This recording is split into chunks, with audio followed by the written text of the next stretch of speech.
Management, organisation and personal. Next ആണ് management എങ്ങനെയാണ്, organisation എങ്ങനെയാണ്, പേഴ്സണൽ എങ്ങനെയാണ്. മാനേജ്മെൻറ്റ് കീ മാനേജ്മെൻറ്റ് പൊസിഷൻ നമ്മൾ കഴിഞ്ഞ ദിവസം പറഞ്ഞു. അവിടെയുള്ള മാനേജ്മെൻറ്റ് ടൈമിനെ കുറിച്ചുള്ള ഡീറ്റെയിൽസ് നമ്മളതിൽ എക്സ്പ്ലെയിൻ ചെയ്തിട്ടുണ്ടായിരിക്കണം. പ്രൈമറി ജോബ് ഡ്യൂട്ടീസ്, റെസ്പോൺസിബിലിറ്റീസ് എല്ലാതും എക്സ്പ്ലെയിൻ ചെയ്തിരിക്കണം. ഓരോ position expect to fill each position summarise each person's prior experience. ഓരോ പൊസിഷനിൽ ആരെയാണ് വെക്കുന്നത് അവരുടെ എക്സ്പീരിയൻസ് പറഞ്ഞിരിക്കണം. Explain how deficiency skill gap will overcome. ഇനി അതിൽ സംടൈംസ് ആ ഫീൽഡിൽ വർക്ക് ചെയ്തിട്ടില്ലാത്ത ഒരാൾക്കാരൊക്കെ ആയിരിക്കും, പക്ഷെ അതെങ്ങനെയാണ് ഫിൽ ചെയ്യാൻ ഉദ്ദേശിക്കുന്നത് എന്നുള്ളത് പറഞ്ഞിരിക്കണം. Future management and personnel requirements, അതായത് ഫ്യൂച്ചറിലെ മാനേജ്മെൻറ്റും അതുപോലെ തന്നെ പേഴ്സണലായിട്ട് അതായത് സ്റ്റാഫിൻ്റെ റിക്വയർമെൻറ്റ്സ് എന്താണെന്നുള്ളത് എക്സ്പ്ലെയിൻ ചെയ്തിരിക്കണം.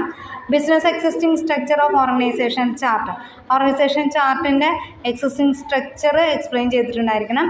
പിന്നെ explain the use of non excess partners and subcontractors where appropriate.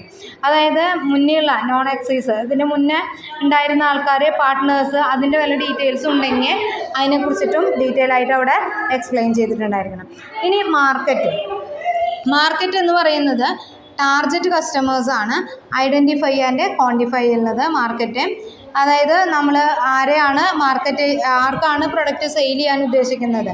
പിന്നെ അതുപോലെ തന്നെ market trends, size, segmentation, positioning.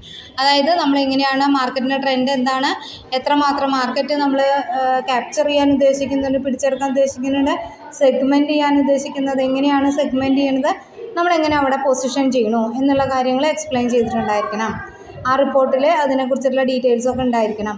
Competitive analysis, ഇനി കോമ്പറ്റീറ്റീവായിട്ട് നമ്മുടേതായിട്ടുള്ള യുണീക്ക് ഫീച്ചേഴ്സ് കാര്യങ്ങളൊക്കെ അതിൻ്റെ ഉള്ളിലുണ്ടായിരിക്കണം.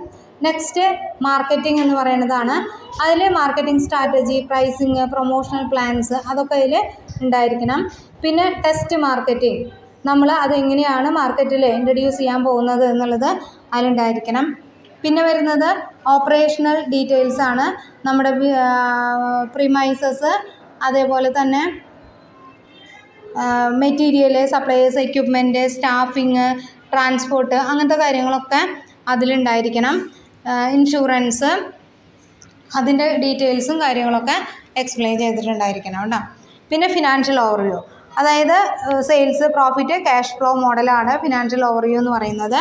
അതിൽ വരുന്നത് സെൻസിറ്റിവിറ്റി അനാലിസിസ്, നമ്മൾ സെൻസിറ്റീവായിട്ട് അതായത് നമ്മുടെ പ്രവർത്തനം ഏറ്റവും എന്താ പറയുക സെൻസിറ്റീവായിട്ട് എങ്ങനെയാണ് നടത്തുന്നത് അതിൻ്റെ അനാലിസിസ്.